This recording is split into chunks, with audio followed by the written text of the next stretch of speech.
Tervetuloa taas tänne Leffahullu-podcastin pariin. Tällä kertaa arvostelussa legendaarinen The Warriors sekä sen 4K UHD-julkaisu. Mä en ole ikinä aikaisemmin nähnyt tätä elokuvaa, mutta kiitos SF Studion, joka lähetti tämän 4K-julkaisun arvosteluun. Eli jälleen kerran arvostellaan taas itse elokuva, sekä sen kuvanlaatu, äänenlaatu ja sitten ekstrat, jos sellaisia löytyy. Eli kyseessä on siis vuoden 1979 tämmöinen jengileffa.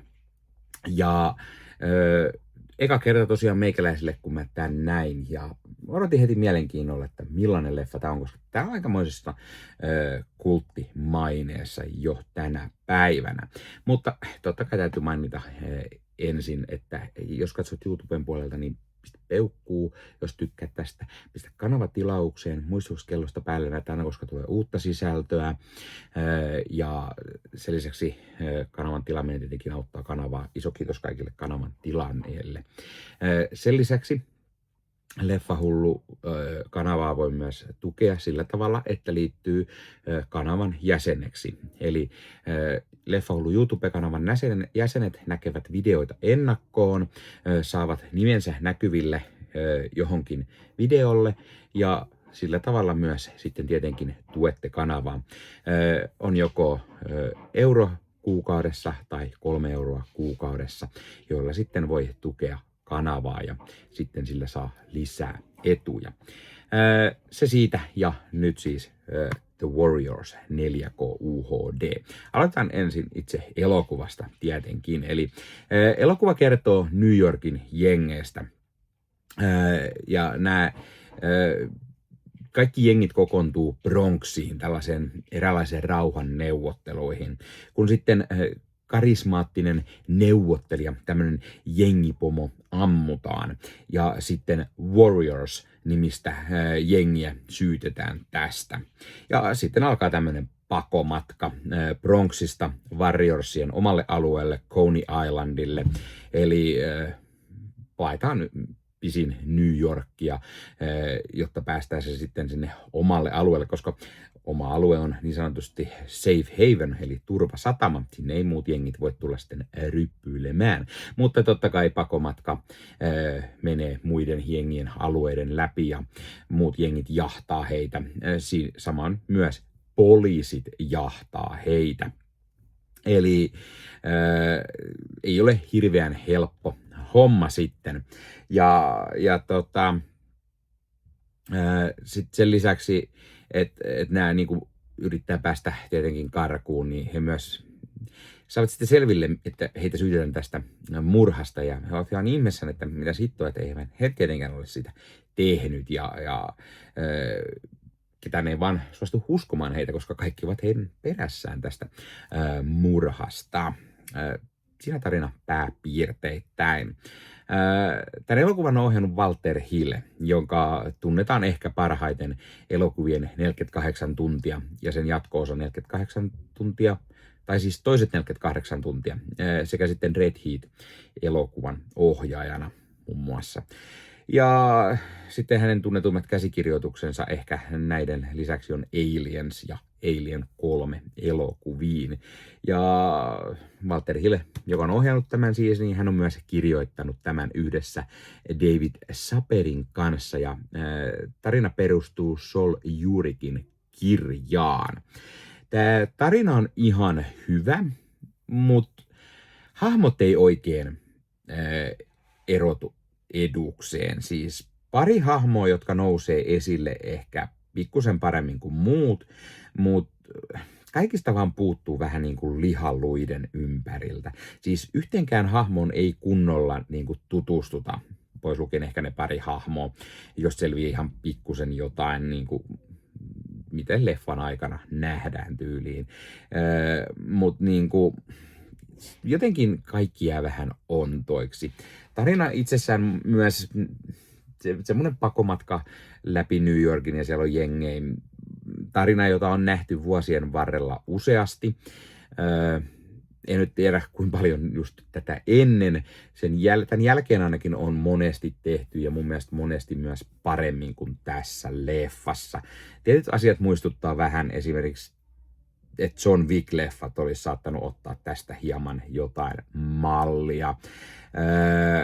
Mä tykkäsin siitä, että tässä on paljon eri jengejä, ne kaikki eri jengit näyttää erilaiselta, tuntuu erilaiselta, niillä jengeillä on omia gimikkejä, yhdet on jotain baseball-faneja, ne pukeutuu baseball-asuun, maalaa naamansa ja pesäpallomailojen kanssa tulee ja näin poispäin esimerkiksi. Ja nämä oli ihan hyviä ideoita. Mutta miksi hitossa elokuva, joka kertoo jengeistä, ei näytä tai käytä aseita? Siis näillä jengiläisillä lähes kaikilla on vaan jotain kättä pidempää. Pesäpallomailoi putkii tai mennään nyrkit ojossa ja potkien. Siis oikeasti mitä hittoa? Ei aseita. Siis joo, tämä tuodaan tässä tarinassa esille, että siinä on joku syy, mutta come on, se on ihan tyhmä ja kyllä pahoille jengeillä hitto on aseita mukana, vaikkei niin semmoisia saisi kantaakaan, niin siis mun mielestä todella tyhmä. Ja sitten kun kaikki ne taistelut näyttää vielä melko koomisen kököiltä, kun heilutetaan mailoja tai potkitaan ja hakataan, niin ei oikein toimi. Jotenkin ei saa vaan semmoista kunnon jengifiilistä. Puhutaan vähän näyttelijöistä. Leffassa nähdään muun muassa Michael Peck, James Remar, Dorsey Wright, Brian Tyler, Tom McKittrick, Marcelino Sanchez, Terry Michos, David Harris, ja nämä on vähän niin kuin se Warriors-porukka. Michael Peck ja James Remar ehkä näistä eniten pääsee edukseen. Sen lisäksi nähdään Roger Hill, joka on tämä karismaattinen jengipomo Cyrus.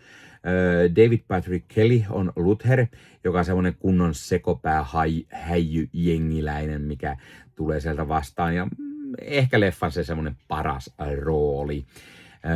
Deborah Van Valkenburg on Mercy, tämmöinen leffan naishahmo, joka lähtee sitten Warriors-porukan mukaan.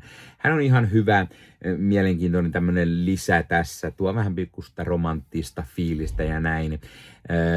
Toki olisin kaivannut vähän vielä lisää tähänkin hahmoon, jotain niin kuin pureutumista. Toki niin kuin kaikkiin muihinkin. Kaikki jää pikkusen hieman ontoksi. Ja Edward Shivers näyttelee Gramercy Reef-jengin pomoa, joka haluaa sitten Warriors-jengin vastuuseen näistä teoistaan. Jotenkin tämä leffa vaan oli itselle aika semmoinen keskinkertainen kokemus.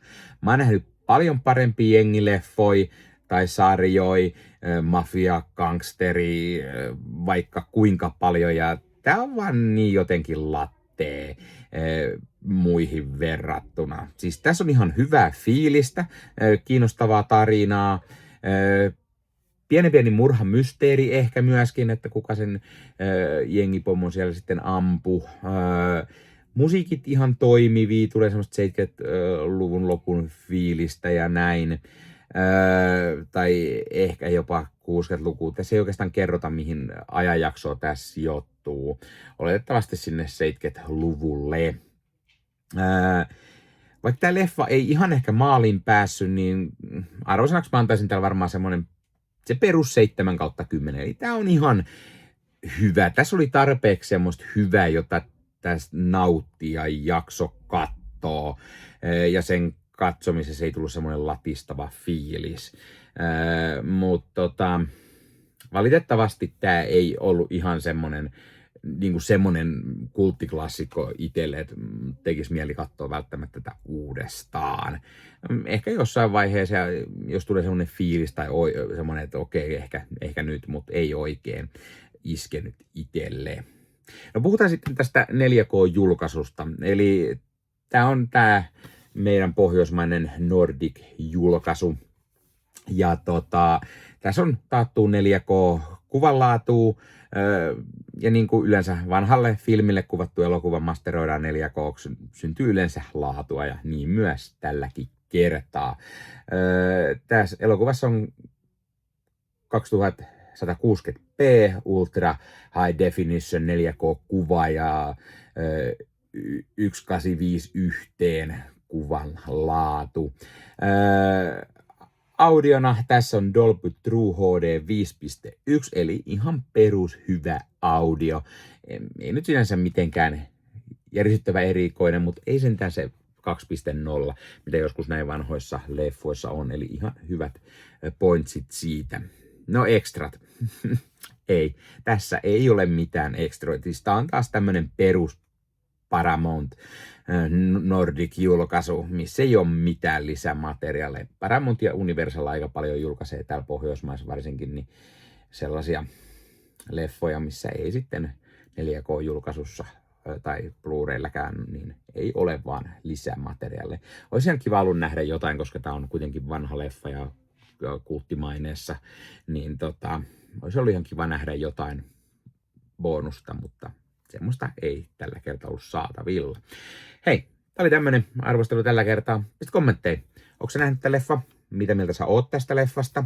Löytyykö sulta itseltäsi tää leffa? Kenties 4K:na? Tai onko sulla Blu-raylla, DVDllä tää? Tai kiinnostuitko nyt tässä tämän arvostelun myötä hommaamaan itsellesi ehkä tämän 4K-julkaisun? Pistä kommentteja. Ja täytyy myös mainita, että jos haluat ostaa kulttileffoja, niin kulttileffakaupasta voi käydä ostamassa itselleen vaikka tämän kyseisen elokuvan Don't Go in the House. Ja sieltä löytyy kaiken näköistä kulttikamaa. Siellä kun käyttää koodia LEFFAHULLU saa 10% alennusta kaikista ostoksista, eli kannattaa käydä kurkkaamassa mitä kivaa sieltä löytyy. Ja totta kai kulttileffoja on arvostelussa kanavalla, kuten myös tämä leffa on arvosteltu, joten kannattaa käydä katsomassa, mitä mieltä meikäläinen oli tästä leffasta, jos kiinnostaa. No niin, tämä oli Leffahullu podcast tällä kertaa. Muista ottaa somekanavat haltuun ja ei muuta kuin ensi kertaa. Se on moro.